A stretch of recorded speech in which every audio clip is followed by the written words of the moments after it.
Hello aspirants.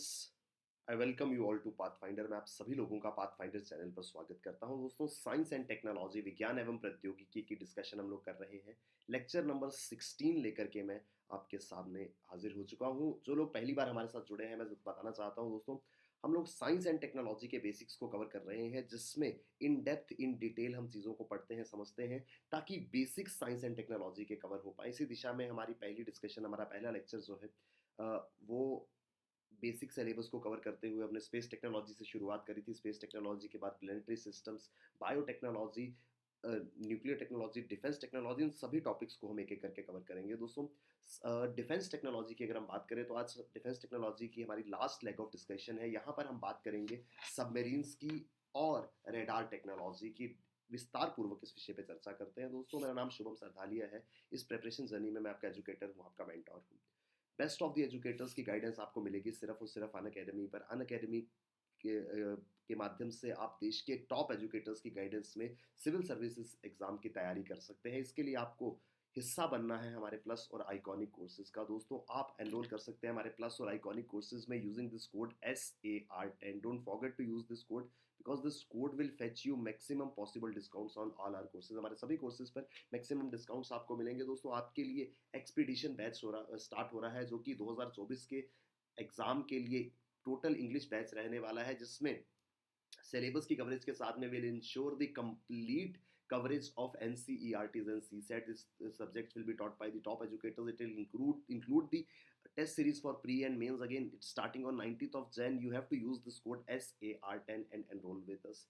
Expedition batch will help you to prepare comprehensively for this upcoming 2024 examination. Guys, you get the option of no cost EMI, यानी कि आपको छोटे छोटे monthly installments में पूरी की पूरी कोर्स फी पे करने का ऑप्शन मिलता है। अब आपको कंप्लीट अमाउंट एक साथ पे नहीं करना है। एज लो एज 4364, मात्र इतना अमाउंट पे करके आप हमारे साथ में जुड़ सकते हैं। प्रति महीना ये अमाउंट देना होगा, कुछ एक्स्ट्रा पे नहीं करना है। सो ये ऑप्शन आपको मिलेगा, but you have to remember this code SAR10।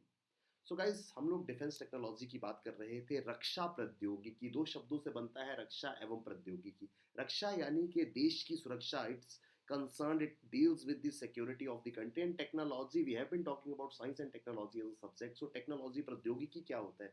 जहाँ पर हम हर वो चीज़ जो पहले मौजूद नहीं थी उसका निर्माण कर रहे हैं, इसे टेक्नोलॉजिकल एडवांसमेंट का रूप दिया जाता है, इसका टेक्नोलॉजिकल एडवांसमेंट का नाम दिया जाता है। तो विज्ञान एवं प्रौद्योगिकी में हम रक्षा प्रौद्योगिकी की बात करते हैं। हम उन उपकरणों को यहाँ पर समझते हैं जो देश की सुरक्षा के लिए बनाए जाते हैं। इसमें हमने ऑलरेडी बात करी थी आर्म्ड व्हीकल्स की, जो हमारे पास सशस्त्र वाहन है। इसके अलावा हमने बात करी थी हमारी जो डिफेंस फोर्सेज है उनके पास मौजूद एयरक्राफ्ट्स और हेलीकॉप्टर्स की।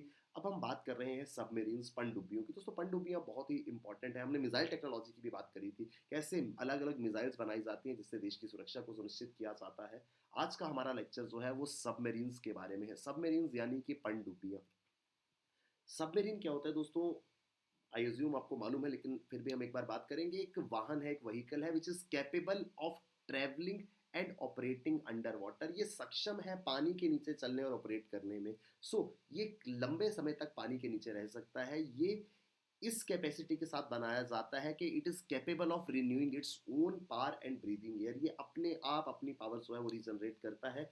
कुछ समय के लिए सरफेस पे आकर एयर इनको ब्रीद इन करेगा और उसके बाद लंबी जर्नीज के लिए, लंबे सफ़र के लिए ये पानी के नीचे ही रहता है। अब इसकी एडवांटेज क्या थी सर? अनडाउटेडली अगर कोई वेपनरी सिस्टम ऐसा है जो पानी के अंदर मौजूद है, तो क्लियर कट सबसे पहला एडवांटेज तो ये होगा कि वो इजीली उसको दुश्मन की नज़र से बचाकर ले जाया जा सकता है। तो सबमरीन्स की सबसे इम्पोर्टेंस जो है वो इसी वजह से आती है, क्योंकि ये समुद्र की गहराइयों में ट्रेवल कर सकता है। सबमरीन्स जो है वो लार्ज क्रू वेसल्स होते हैं, इसके अंदर क्रू मेंबर्स मौजूद रहते हैं, याद रखिएगा, जो सबमर्ज्ड रह सकते हैं several weeks and even months, हफ्तों और महीनों के लिए ये पानी के अंदर रह सकते हैं। इन्हें सबमरीन्स कहा जाता है। सर, सबमरीन्स का ज़्यादातर इस्तेमाल जो है वो मिलिट्री यूज़ की हम बात करेंगे। मिलिट्री यूज़ सिर्फ भारत ही नहीं, दुनिया के जितने भी इंपॉर्टेंट कंट्रीज़ है वो सब अपनी सुरक्षा के लिए सबमरीन्स, पनडुब्बियों का इस्तेमाल करते हैं। इसके अलग अलग तरीके से यूजेज जो है वो किए जाते हैं। अटैकिंग एनिमी शिप्स, तो अगर दुश्मन की तरफ से कोई समुद्री जहाज़ आ रहा है उस पर हमला किया जा सकता है। दुश्मन की सबमरीन्स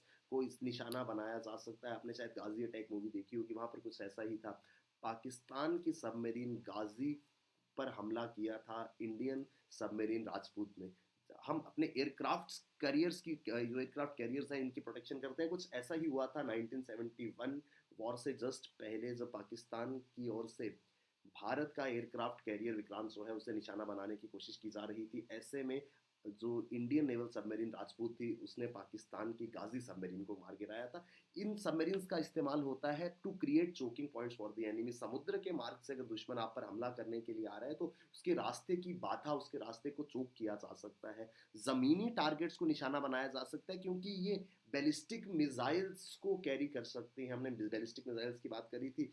वो मिसाइल्स जो न्यूक्लियर अटैक कैपेबिलिटी रखती हैं, तो न्यूक्लियर हमला सबमरीन के थ्रू किया जा सकता है। इस वजह से सबमरीन जो है बहुत ज़्यादा इंपॉर्टेंट हो जाते हैं। सो दोस्तों, सबमरीन हमारी डिफेंस टेक्नोलॉजी का पार्ट है डिस्कशन में। सबमरीन्स जो है वो पहली बार वर्ल्ड वॉर वन और वर्ल्ड वॉर टू में इस्तेमाल किए गए थे।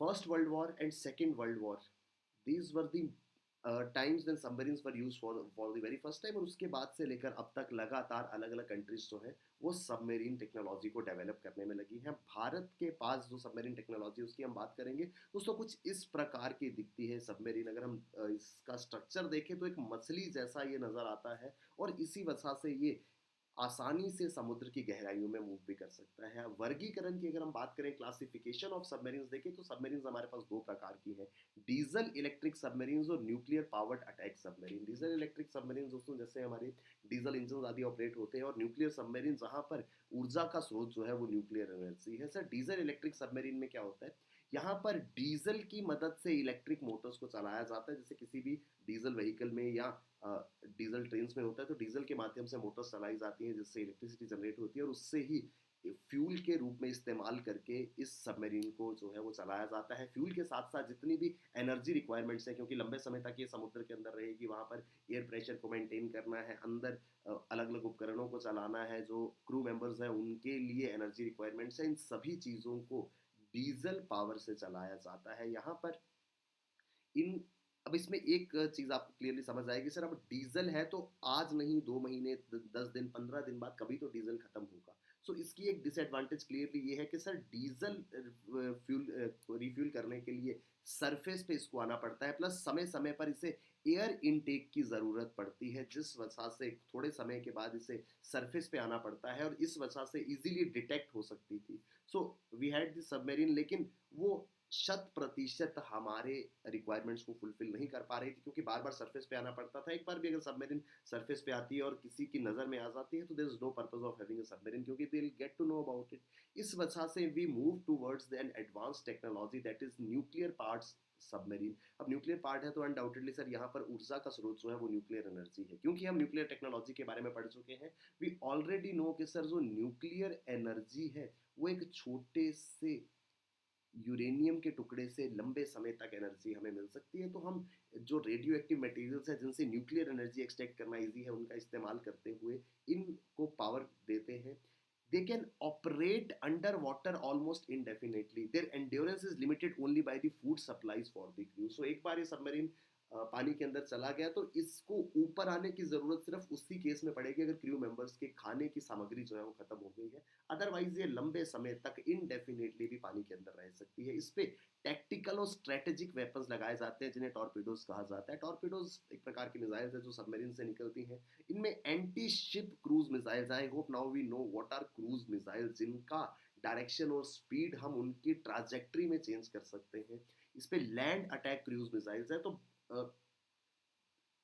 हो सकता है कि किसी भी देश का जो न्यूक्लियर वेपन है वो न्यूक्लियर वेपन जो है वो देश में अलग अलग जगहों पर रखे गए होंगे because nobody knows about it. लेकिन हमेशा देश जो है वो तैयार रहते हैं कि अगर कभी उन पर हमला होता है, न्यूक्लियर हमला होता है, तो वो कैसे रिटेलिएट उसमें करेंगे। सो काफ़ी हाई प्रोबेबिलिटी होती है कि एटलीस्ट एक या दो सबमरीन हर देश की ऐसी हों जिस जहाँ पर न्यूक्लियर वेपन जो है वो प्लेस्ड हो कि अगर कोई ज़मीनी हमला हम पर करता है तो हम पानी के अंदर से भी उस देश को निशाना बना सकते हैं, उस पर न्यूक्लियर अटैक कर सकते हैं।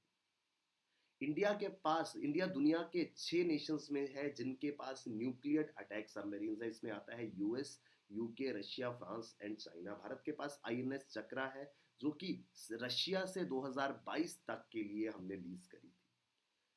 अब ये तो आगे पूरी की पूरी सबमरीन टेक्नोलॉजी के बारे में बात। दोस्तों सबमरीन्स की जब बात हो रही है तो हमें जानना है कि भारत के पास सबमरीन्स कौन सी हैं। तो दोस्तों भारत ने 1997 में प्रोजेक्ट 75 की शुरुआत करी। उद्देश्य ये था कि हम अपने लिए अपनी सबमरीन टेक्नोलॉजी जो है वो क्रिएट करें। इस प्रोजेक्ट को इस उद्देश्य के साथ स्टार्ट किया गया था कि 24 पनडुब्बियां 24 सबमरीन्स भारत जो है वो क्रिएट करेगा। उसके बाद 1997, 98 और 1999 में कारगिल युद्ध होता है, जिसके इमीडिएट के बाद सरकार को लगा कि नहीं 24 नहीं, हमारे पास और ज़्यादा सबमरीन जो है वो होनी चाहिए, जिस वजह से एक 30 ईयर सबमरीन प्लान जो है वो बनाया गया। और ये 30 ईयर सबमरीन प्लान का ही पार्ट बना लिया गया इस प्रोजेक्ट 75 को। सो प्रोजेक्ट 75 जो 1997 में आया था उसे सबमर्ज कर लिया गया इस 30 ईयर सबमरीन प्लान में। इसके अंतर्गत सर 2005 में भारत ने इसी को एक्सटेंड करते हुए प्रोजेक्ट 75 की शुरुआत करी, जिसमें भारत ने फ्रेंच नेवल कंपनी DCNS के साथ में एक कॉन्ट्रैक्ट जो है वो साइन किया, जिसमें 6 सबमरीन जो है वो फ्रेंच टेक्नोलॉजी का इस्तेमाल करते हुए मुंबई के मसगांव डॉक लिमिटेड में बनाई जानी थी। और दोस्तों today when I am delivering this lecture तो 6 की 6 सबमरीन जो है वो तैयार है। इसके बारे में भी हम बात करेंगे। ये 6 सबमरीन जो हैं इनमें से 2 सबमरीन्स का नाम था INS कालवेरी और INS कंधेरी। इन्हें कमीशन किया गया था सितंबर 21 2017 में और सितंबर 19 2019 में। सो INS कालवेरी और कंधेरी इस स्पेशल प्रोजेक्ट के अंदर पहली 2 कमीशन होने वाली सबमरीन्स थी। उसके बाद नेक्स्ट 2 सबमरीन्स जो है उनका नाम था INS कारंज, जो कि 2021 के फरवरी में कमीशन की गई थी, और INS वेला जो नवंबर 2021 में कमीशन की गई थी। देन 5वीं सबमरीन जो है वो INS वागीर है, जो कि which is undergoing mandatory sea trials before it is commission into Indian navy. ये ऑलरेडी ट्रायल्स में है और उम्मीद लगाई जा रही है कि जनवरी 2023 में इसे आर्मी के हवाले जो है वो कर दिया जाएगा। तो 5 सबमरीन आ गए। और 6 सबमरीन जो है इट इज अगेन, जो कि मसगांव डॉक शिप बिल्डर्स द्वारा बनाई गई थी। इसे मुंबई में लॉन्च किया गया था अप्रैल 2022 में। 2022 अप्रैल के महीने में इसे लॉन्च किया गया था और तब से लेकर ये अलग अलग ट्रायल्स को जो है वो फेस कर रही है। लंबे समय तक इन्हें ट्रायल पे रखा जाता है सो दैट इनकी कैपेसिटी को, इनकी कैपेबिलिटीज को टेस्ट किया जाए, और उसके बाद जब ये सभी परीक्षण, ये सभी ट्रायल सफलतापूर्वक कंडक्ट हो जाएंगे, उसके बाद इसे भी हवाले कर दिया जाएगा भारतीय सुरक्षा एजेंसीज के। सो प्रोजेक्ट 75 के अंतर्गत 6 सबमरीन जो है वो फ्रेंच टेक्नोलॉजी के साथ में हमने बनाई थी। सर ये जो 6 सबमरीन थी वगशीर, ये स्कॉर्पियन क्लास सबमरीन है। अब स्कॉर्पियन क्लास सबमरीन क्या होता है ये समझ लेते हैं। ये state of the art technology, एक मॉडर्न टेक्नोलॉजी है जो सबमरीन्स के अंदर यूज की जाती है, जिससे वो एक सुपीरियर स्टेल्थ टेक्नोलॉजी। स्टेल्थ क्या होता है दोस्तों? स्टेल्थ है अपने आप को छुपा कर रखना। इसमें एडवांस्ड साइलेंसिंग टेक्निक से, जिससे बहुत कम आवाज़ आती है, हाइड्रोडायनेमिकली डिज़ाइन किया जाता है, जिससे ये बहुत तेज़ी से मूव कर सकती है और बहुत सटीकता से वार भी कर सकती है। तो स्कॉर्पियन सबमरीन टेक्नोलॉजी जो है वो INS वक्शीर में इस्तेमाल की गई थी। स्कॉर्पियन सबमरीन जो है वो अलग अलग टाइप की एक्टिविटीज़ कर सकती है।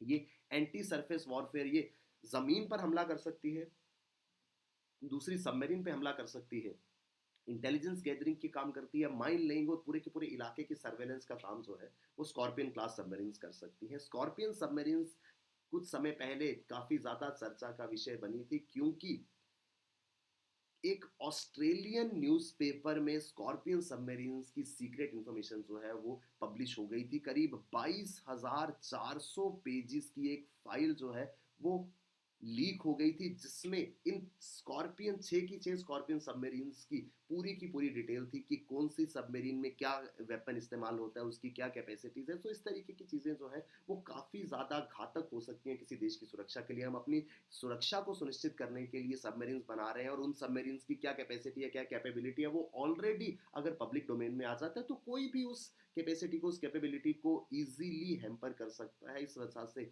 ये स्कॉर्पियन क्लास सबमरीन्स जो है वो चर्चा का विषय बनी थी। दोस्तों last leg of this discussion हम बात करेंगे, क्योंकि हमने स्टेल्थ टेक्नोलॉजी की बात करी है, उससे पहले हमें समझना होगा रेडार टेक्नोलॉजी। आप में से बहुत सारे लोगों ने रेडार के बारे में सुना भी होगा। Radio detection and ranging electromagnetic sensor है। रेडियो वेव्स का इस्तेमाल होता है किसी भी ऑब्जेक्ट की, किसी भी टारगेट को आइडेंटिफाई करने के लिए। आई होप आप अगर आपने प्लेन में कभी ट्रेवल किया है या आपने कोई डॉक्यूमेंट्री आदि देखी है, सो आपने इस तरीके की नज़र आने वाली एक स्क्रीन जो है वो ज़रूर देखी होगी कॉकपिट के अंदर। सो क्या होता है, इस तरीके से रेडार जो है वो सिग्नल भेजता है और जहाँ कहीं पर कोई ऑब्स्ट्रक्शन उसको मिलता है वहाँ से वो सिग्नल वापस आ जाता है। सो रेडार क्या करता है सर, रेडार की वर्किंग को समझने के लिए ज़मीन पे ग्राउंडेड स्टेशन से रेडियो वेव्स जो है वो भेजी जाती हैं। ये रेडियो वेव्स ट्रैवल करती हैं चारों दिशाओं में, जहां कहीं पर मान लीजिए यहाँ पर एक ऑब्जेक्ट था, सो क्या होगा कि इस ऑब्जेक्ट से टकराकर ये रेडियो वेव वापस आ जाएगी, लेकिन वो रेडियो वेव जहां पर कोई ऑब्जेक्ट नहीं होगा वो वापस नहीं आएंगी। सो जैसे ही रेडियो वेव वापस इस ट्रांसमीटर पे आती है, ये इसको रिसीव करता है और समझ जाता है कि रास्ते में कोई ना कोई ऑब्स्ट्रक्शन ज़रूर है, कोई ना कोई ऑब्जेक्ट जो है वो ज़रूर मौजूद है। इसका इस्तेमाल किया जाता है फ्लाइट्स के अंदर, ताकि ये सुनिश्चित किया जाए कि किसी भी फ्लाइट के रास्ते में कोई दूसरी फ्लाइट ना आ जाए। प्लस इसका इस्तेमाल किया जाता है देश की हवाई जो सीमाएं हैं उन्हें सिक्योर करने के लिए, जो एरियल बाउंड्रीज हैं देश की उन्हें सिक्योर करने के लिए कि दुश्मन की तरफ से कोई जहाज़ तो नहीं आ रहा। जितने भी जहाज़ यहाँ पर आ रहे हैं उनकी जानकारी हमें है। इसका इस्तेमाल जो समुद्री जहाज़ है उनके अंदर किया जाता है कि सो दैट हमें ये आइडिया रहे कि कोई भी ऑब्स्ट्रक्शन, कोई ऑब्जेक्ट हमारे रास्ते में तो नहीं आ रहा है। सो ये रेडार टेक्नोलॉजी है। रेडार टेक्नोलॉजी में सबसे इंपॉर्टेंट चीज़ क्या है सर, रेडियो वेव्स का एक ऑब्जेक्ट से टकराकर वापस आना। जैसे ही ये ऑब्जेक्ट से टकराकर वापस आती हैं, डिटेक्ट हो जाता है कि यहाँ पर कोई ऑब्जेक्ट मौजूद है। सो ये थी रेडार टेक्नोलॉजी, ताकि दुश्मन की ओर से किसी प्रकार की कोई भी और कोई एरियल व्हीकल हो, कोई समुद्री जहाज़ हो, वो हमारी सीमाओं में दाखिल तो नहीं किया जा रहा है, इसकी जानकारी हमें रहती है।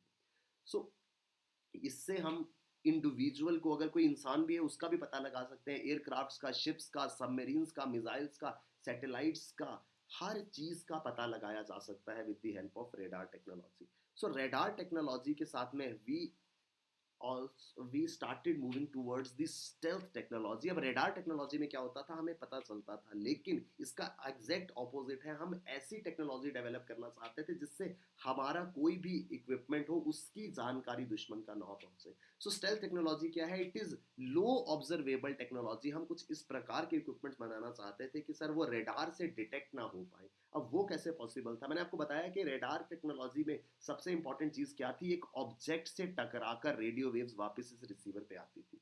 लेकिन सर अगर हम कुछ ऐसा कर लें कि ऑब्जेक्ट से टकराने के बाद ये रेडियो वेव्स इस रिसीवर तक वापस आ ही ना पाए, तो अनडाउटेडली कभी इस रिसीवर एंड पे पता ही नहीं चलेगा कि यहाँ पर कोई ऑब्जेक्ट जो है वो मौजूद था। इस वजह से हमने क्या किया, हमने अपने उपकरणों को शेप इस तरीके की दे दी कि उनसे रेडियो वेव्स टकराकर वापस अगर रिफ्लेक्ट हो तो वो किसी दूसरी डायरेक्शन में चली जाए। नॉर्मली क्या होता है, यहाँ टकराए और ये इस तरीके से वापस आ गई, लेकिन अगर हम कुछ स्पेशल शेप बना दें तो उससे क्या होगा, ये स्पेशल शेप से जो रेडियो वेव्स है वो दूसरी दिशाओं में रिफ्लेक्ट कर जाएंगी, जिस वजह से वो वापस रिसीवर एंड पर आ ही नहीं पाएंगी और रेडार को कभी पता ही नहीं चलेगा कि कोई ऑब्जेक्ट आया था। इसे कहा जाता है स्टेल्थ टेक्नोलॉजी। दोस्तों स्टेल्थ टेक्नोलॉजी के लिए इस प्रकार के एयरक्राफ्ट जो है वो बनाए जाते हैं। अब क्या होता है, नॉर्मल केस में रेडियो वेव्स आती और इससे हिट करके वापस रिसीवर पे पहुंचती, लेकिन यहाँ पर क्या है, इसकी शेप, स्पेशल शेप के कारण ये रेडियो वेव्स जो है वो इससे टकराकर दूसरी दिशाओं में मूव करने लगती है, जिस वजह से इसकी जानकारी कभी भी रिसीवर एंड पर नहीं पहुंच पाती और इससे एयरक्राफ्ट हो चाहे कोई भी ऑब्जेक्ट हो वो रेडार की नज़र में आए बिना ट्रेवल कर सकता है। दोस्तों ये है हमारी रेडार और स्टेल्थ टेक्नोलॉजी। इसी के साथ में हमारा डिफेंस टेक्नोलॉजी का जो डिस्कशन है वो कंप्लीट होता है। आई होप हम विस्तार पूर्वक इस पूरे के पूरे आर्टिकल को समझ पाए होंगे। दोस्तों इस तरीके के आर्टिकल्स एग्जाम प्रिपरेशन के लिए बहुत ज़्यादा इंपॉर्टेंट है और अगर आप कंप्लीट सिलेबस पढ़ना चाहते हैं जो कि इनएविटेबल है, अगर आप इस एग्जाम को क्वालिफाई करना चाहते हैं, सो आपको जुड़ना होगा हमारे प्लस और आइकॉनिक कोर्सेज में। इन कोर्सेज में आपको बेस्ट ऑफ द एजुकेटर्स, देश के टॉप एजुकेटर्स की गाइडेंस में कंप्लीट यूपीएससी प्रिपरेशन कराई जाएगी। आपको एनरोल करने के लिए यूज करना है हमारा ये code SAR10। Thank you very much, all the best, keep working hard, bye bye, take care, जय हिंद।